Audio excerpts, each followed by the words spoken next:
អូខេនេះគឺជាអក្សរដែលខ្ញុំដាក់វាឧទាហរណ៍ខ្ញុំអូខេខ្ញុំយករូបនេះមួយទៀតទៅដាក់ចង់ដឹងថាវាស៊ីគ្នាឬក៏សមយ៉ាងណាខ្ញុំសាកវាយកវាទៅដាក់លោមើលនៅកន្លែងនេះអូខេយើងដាក់នៅក្នុងនេះមកអូខេឧទាហរណ៍ថាខ្ញុំដាក់ប៉ុណ្ណឹងសម្រាប់ថាវាចំកណ្ដាលប៉ុណ្ណឹងហើយខ្ញុំចុច save នៅកន្លែងនេះហើយយើងមកមើល file ដើមរបស់យើងនៅកន្លែងនេះអូខេវានឹងapply យើងតែម្ដងវាយើងងាយស្រួលមែនទែនយើងអ្នកគ្នាគ្រាន់តែយករូបភាពឬក៏ logo ផ្សេងៗយកមកដាក់នៅកន្លែងហ្នឹងគឺយើងទទួលបានដល់រូបអក្សរផុសឬក៏ logo មួយដែលវាមានលក្ខណៈផុសនៅលើ file markup ហ្នឹងតែម្ដងអូខេហើយខ្ញុំមាន file markup ជាច្រើនទៀតបើសិនអ្នកគ្នាចង់បានខ្ញុំនឹងដាក់ឲ្យអ្នកគ្នាចូលទៅ download free តែម្ដង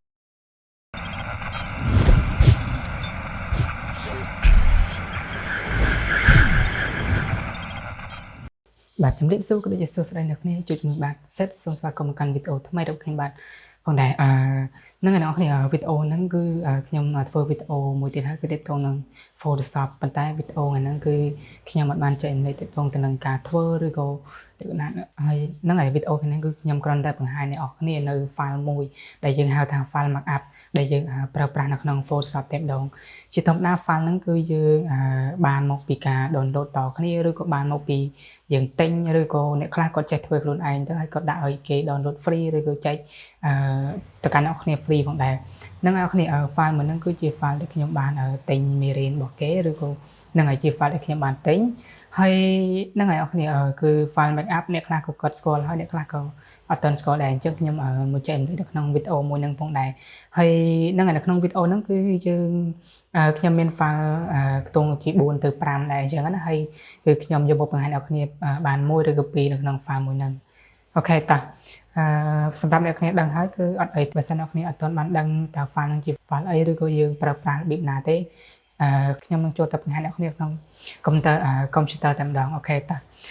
អ្នកគ្នាអាចបើកនៅក្នុងបើសិនអ្នកគ្នាមាន file ហ្នឹងមកអ្នកគ្នាអាចបើកមើលអូខេខ្ញុំបានបើក file ហ្នឹងហើយអូខេ file មួយហ្នឹងដែលយើងហៅថា file markup ផងដែរនៅក្នុងហ្នឹងគឺគេបាន design គេរៀបចំពលឺស្រមោលអីលក្ខណៈជាអក្សរផុសឬក៏មាន background អីហ្នឹងគេបាន design រួចអស់ហើយនៅឡើយតែបើសិនអ្នកគ្នាចង់បាន file ហ្នឹងយកមកដាក់ជារូប logo របស់យើងនៅកន្លែងនេះឧទាហរណ៍ logo របស់យើងនៅកន្លែងនេះយើងចង់ដាក់គឺយើងអាចដាក់បាននៅពេលដែលយើងដាក់ logo យើងចូលទៅ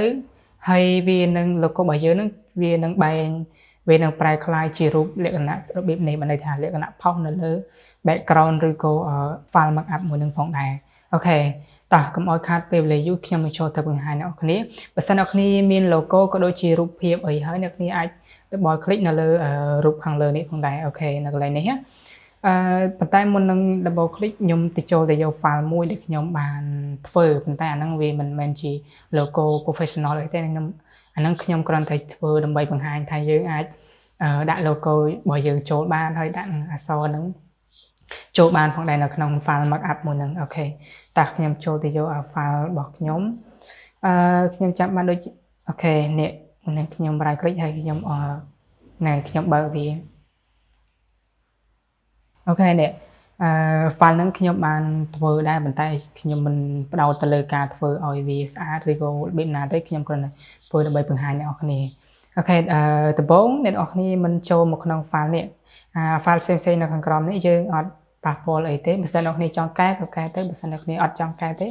ទុកអ្វីដែលជារបស់គេអញ្ចឹងក៏បានផងដែរអត់អីទេអញ្ចឹងណាអាស្រ័យលើអ្នកទាំងអស់គ្នាទេ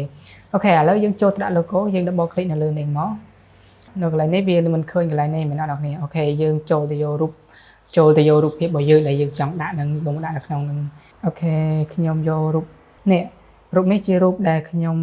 ថាយកទៅដាក់នៅក្នុងហ្នឹងអូខេខ្ញុំទាញយកវាទៅដាក់នៅក្នុងកន្លែង layer ដែលយើងបាន double click វាមុនហ្នឹងអូខេខ្ញុំយកដាក់ក្នុងហ្នឹងហើយខ្ញុំព្រិចវាធំតិចមកអូខេខ្ញុំដាក់ប៉ុណ្ណឹងឧទាហរណ៍ខ្ញុំដាក់ប៉ុណ្ណឹងចុះហើយខ្ញុំបិទ logo នឹងមួយនឹងចេញអូខេខ្ញុំដាក់វាចំកណ្ដាលបន្តិចអូខេក្រោយពីយើងដាក់ប៉ុណ្ណឹងហើយគឺយើងអត់ចាំបាច់ធ្វើអីទេអ្នកគ្រាន់តែចុច Control S ឬក៏ចុច Save ទៅគឺវាfile មួយហ្នឹងវានឹង load ទៅក្នុង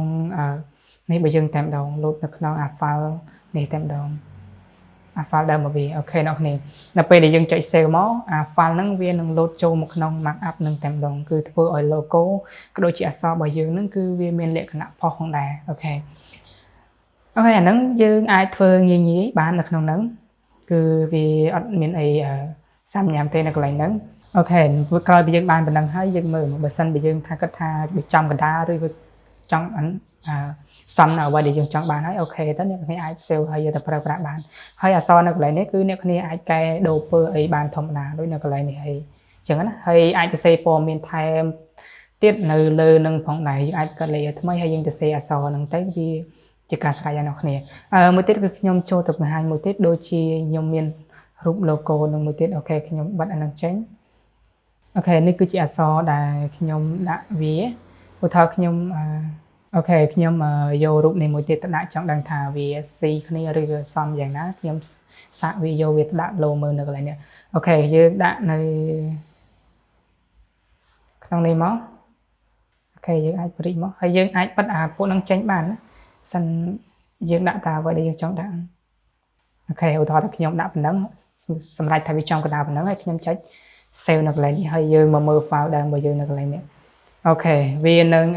apply យើងតែម្ដងវាយើងងាយស្រួលមែនទែនយើងអ្នកគ្នាគ្រាន់តែយករូបភាពឬក៏ logo ផ្សេង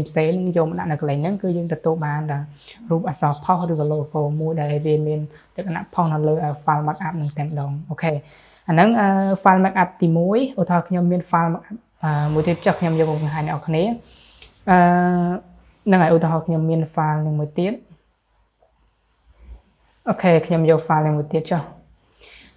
នៅក្នុងហ្នឹងយើងអាច double click បានដូចគ្នានៅកន្លែងនេះយើងអាច double click ដូចអំបញ្ញមិញមកហើយយើងទៅទាញរូប logo របស់យើងបាញ់មិញយកមកដាក់នៅក្នុងហ្នឹងអូខេយើងទាញយកមកដាក់ក្នុងហ្នឹងតែម្ដងមកហើយយើងអូខេយើងដាក់ធំមកល្មមដែលយើងគិតថាសមមកអូខេយើងអាចបិទlogo ចាស់របស់គេបានរួចហើយយើងអាចចុចអូខេយើងអាចចុចពាក្យយើងអាចចុច save មកហើយយើងមកមើលfile ដើមរបស់យើងនៅកន្លែងនេះអូខេគឺប៉ុណ្ណឹងវាលក្ខណៈថាយើងយក markup គេយកមកប្រើហើយយើងដាក់ logo ឬក៏អក្សររបស់យើងដាក់ទៅឲ្យវាមានលក្ខណៈផុសឬក៏លេចតាម markup ដែលគេបានធ្វើផងដែរអូខេហ្នឹងអានឹងជា file markup ទី2ហើយខ្ញុំមានfile markup ជាច្រើនទៀតបើសិនអ្នកគ្នាចង់បានខ្ញុំនឹងដាក់ឲ្យអ្នកគ្នាចូលទៅ download free តែម្ដងបើសិនអ្នកគ្នាមើលនៅក្នុង TikTok អ្នកគ្នាអាចចូលទៅ account profile របស់ខ្ញុំទៅហើយមើលនៅខាងក្រោមហ្នឹងមាន channel YouTube អ្នកគ្នាអាចចុចនៅកន្លែងហ្នឹងទៅហើយខ្ញុំនឹងដាក់ link នៅក្នុង description នៅក្នុង video នៅក្នុង channel YouTube តែម្ដងមួយបើសិនអ្នកគ្នាមើលនៅក្នុង Facebook page អ្នកគ្នាអាចមើលនៅខាងលើខ្ញុំនឹងដាក់ខាងលើ description អ្នកគ្នាចូលទៅ download ផងដែរអូខេហ្នឹងអ្នកគ្នាវីដេអូរបស់ខ្ញុំចង់បង្ហាញតែប៉ុណ្្នឹងទេបើសិនអ្នកគ្នាគិតថាវីដេអូរបស់ខ្ញុំមានប្រយោជន៍សូមកុំភ្លេចចុច like ឬក៏ follow ហើយ sub ដាក់កណ្ដឹងផងហើយខ្ញុំនឹងនិយាយទៅកាន់អ្នកគ្នានៅវីដេអូក្រោយបាយបាយ